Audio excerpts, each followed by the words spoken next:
If you know you got a faulty room, you don't put nobody in it. It's a human being. I wouldn't even put a dog in that situation. That's the sister of Jerome Murdaugh, the ex-Marine who died in a sweltering cell at Rikers just over a month ago.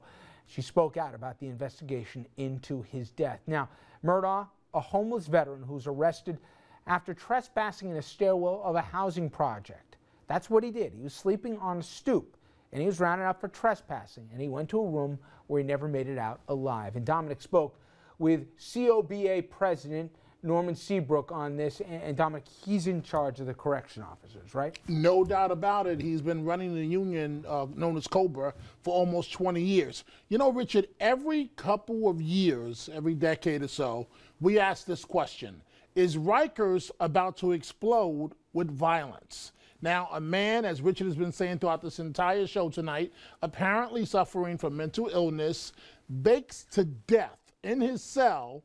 Where was the supervision, the required spot checks on such inmates? And as Richard said, why was he in jail in the first place? This former Marine, well, it was 30 degrees outside, and as Richard said, he was looking for some place to stay warm. So he was arrested for sleeping in the hallway of a housing authority building. If that doesn't shock you enough, as Richard said at the top of the show, and this is important, this is why we're repeating this, the inmate population at Rikers is down some 15%, but violence is up at an alarming rate, some 240%. The head of the union says, whatever you do, don't blame correction officers, and he predicts the violence will continue. Now, Richard, you just spoke to the professor from Yale. Union President Norman Seabrook does not take well to what he sees as Monday morning quarterbacking from outsiders, even if they did work at Rikers. We spoke to a mental health expert today that used to work at Rikers, that a good deal of the violence is due to force being used by correction officers. In other words, provoked by correction officers. I think that that's someone who just wants the Monday morning quarterback. He's a mental health expert. I'm a New York City correction officer. I don't play a doctor on TV like he's trying to play a correction officer. What I do for a living is I make sure that the care, custody, and control of some of the most violent individuals in society are housed until such time a judge decides what to do with that individual. But at the same time, Dominic, you must understand that these are violent people that we deal with. Some of them deserve to be placed in psychological mental health units as opposed to being warehoused on Rikers Island. But since the city of New York wants to save money, they just continuously put them on Rikers Island. I mean, who puts an individual that's arrested for sleeping in the hallway, trespassing, in jail, and now he's dead?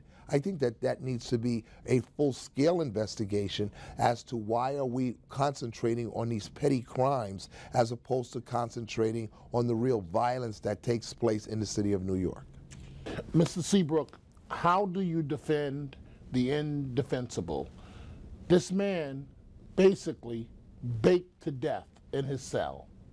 Well, I think that it's a little bit more than that.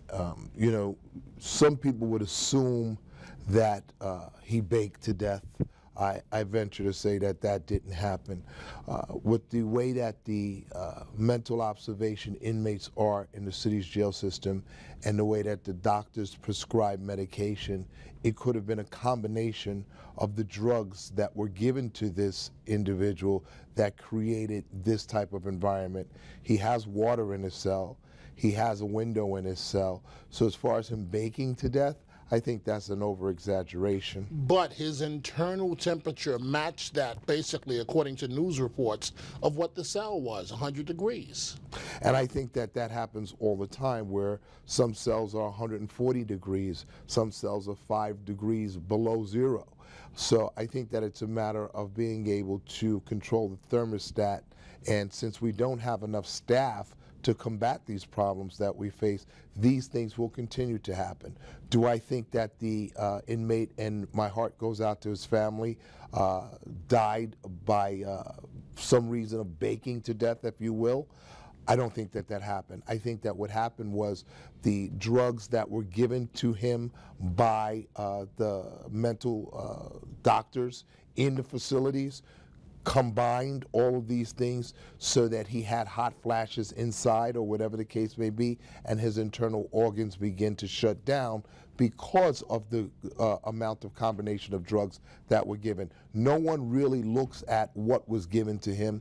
Correction officers certainly are not trained to be mental health psychiatrists or psychologists to be able to determine whether or not this person needs additional psychological help or additional requests for medical attention. But what happened to the system of checks and balances? And you know what I'm referring to, Mr. Seabrook. He's supposed to, an inmate is supposed to be checked on in these types of units every 15 minutes. Where was the officer? No, I think we're checked on, every inmate is supposed to be checked on every 30 minutes in those cases.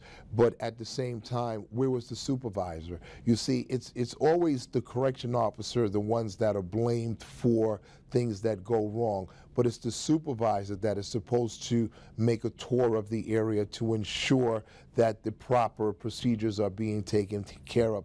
It is also the tour commander's responsibility to be able to do those things. But unfortunately, we're dealing with a system that is antiquated, outdated, understaffed, and we now have a new commissioner coming in who his biggest facility had 1,800 inmates. The facility that this inmate died in has 2,800 inmates. That's just one facility. So now that this man has been hired to be the correction commissioner, how's he going to deal with 12,000 inmates when the most he's ever dealt with was 1,800? Perhaps a very valid point there. A New York Times article just the other day, violence at Rikers.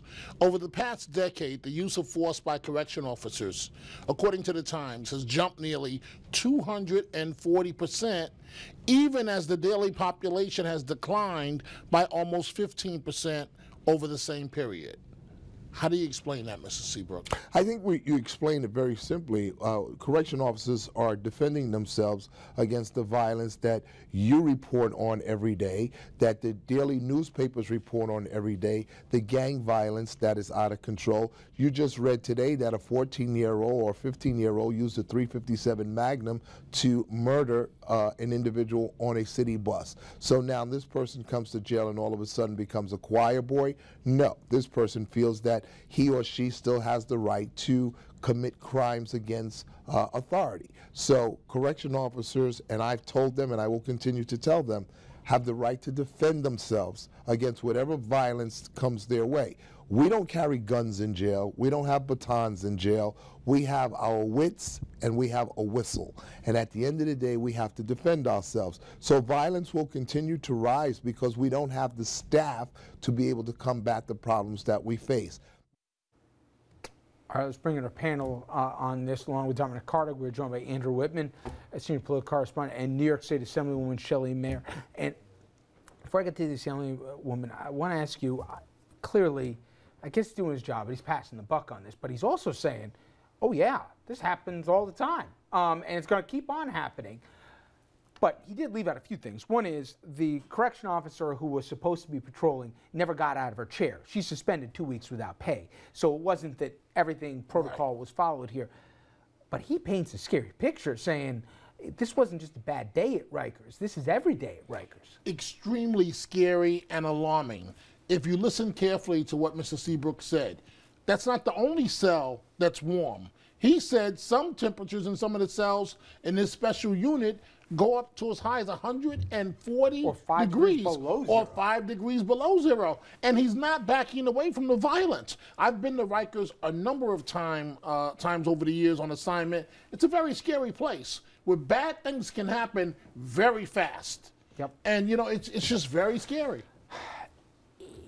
Does this really come down to that it's gotten worse? I mean, they're not saying it's where it used to be. I think the paper even called it near anarchy in the 80s, maybe even early 90s. But it's gotten really bad because funding's been cut for the mental hospitals, and then they're getting sent to places where they're either the victims or the targets, or you got people that aren't well. that are in general population, and that's not a good mix. Right. Well, I think that's part of it. I think one thing he said, which was perfectly fair, is a guy who gets picked up for sleeping in a housing project because it's cold out is not, and particularly one who has mental issues, doesn't belong in the general population, doesn't belong in Rikers, at least under most circumstances, and that contributes to this sort of risk of escalation all the time that he suggested is part of life there. The other thing, I think it's a wake-up call for the new mayor, Mayor de Blasio. You know, you're going to have to pay attention. I know you got a lot of other things on your plate, but this place is at risk, and whoever the new commissioner is, I know he has a fewer people under his watch previously, this is a wake-up call. The truth, though, is other than building the facilities, if there's one place where people want to cut and people don't care about, it's the throwaway population, the prison population. So the idea that they're going to cut security, they're going to guards, they're going to increase mental health funding in Albany, that's a tough sell right now, isn't it? It is, but I think the argument that people who are mentally ill need additional treatment, that's a strong message in Albany. Take out the corrections piece. There is a real sense that we have not done well enough and that we're paying the consequences, whether it's in the gun violence area where these people have access to guns or in this kind of circumstance. So I think there is pushback against the idea that we can ignore these folks. There's consequences for all of us. Seabrook did his job in the interview, Andrew, with Dominic. However, there's a zero tolerance policy. In my earlier interview, we spoke about it, where at Rikers, there's more discretion for guards to use violence than there is just about any other jail. That's their MO, that's their policy. And from eyewitness accounts in there, and I'm not going to say what's true or what's not, it's a regular occurrence where the violence gets out of hand, and it's not always the inmates going after the guards. I don't know how that changes, and I don't want to pretend that I know what it's like, you know, to walk a shift as a correction officer, but that's part of the problem in Rikers, too. This feels to me, and again, I come with the same disclaimer that you do. I've never set foot on Rikers Island. I don't want know. to. Right. Nor does my family. But this feels like one of those stories that we get every now and then where everybody's at blame. Everybody's at fault. And every aspect of the system has to be taken into account, whether it's money into the system, mental health, the latitude that the guards are given, the correction officers are given, the lack of supervisors. Everything needs to be re-examined about this. If we actually want to do something about this as a society, I think you bring up a great point, Rich, that there's not a lot of appetite to fix what happens in our prisons or our jails. Once you put somebody behind, well, we almost feel like they had it coming. So with the prison education, but it's an easy soundbite to be against anything, it right? Is, it's harder to actually solve it, but anybody can act like a tough guy would get tough on crime. And you take the roof off that place, and it's going to be like cockroaches scurrying when the lights come out. It's going to be problems everywhere. That's the other thing. They're going to come out, and I mean that's the part that nobody wants to realize. Also, you have some people that are in there that haven't even had their day in court yet. No, right. I mean, you talk about this isn't Sing Sing or maximum security facility. Some people are awaiting trial. Yes. Some people were there for sleep on a vestibule. Some people are convicted of murder and serious crimes that are still in Rikers. And then you have the mental health population, you know, people that deserve to be in Bellevue or something, not to be in there. It's an impossible mix. And add on top of it correction officers that do not have training to deal with the mental illness. Well, I think you said it. De Blasio has said things have to change. Let's see between the words and the action where this thing comes down. Okay, when we come back, we're going to talk some New York issues here. Empire State education, charter schools, big debate going on right now. You got the governor and you got the mayor, two different opinions on what to do about it, plus public schools and who ought to run them. Both making headlines. We're going to get into those issues straight ahead on RFL.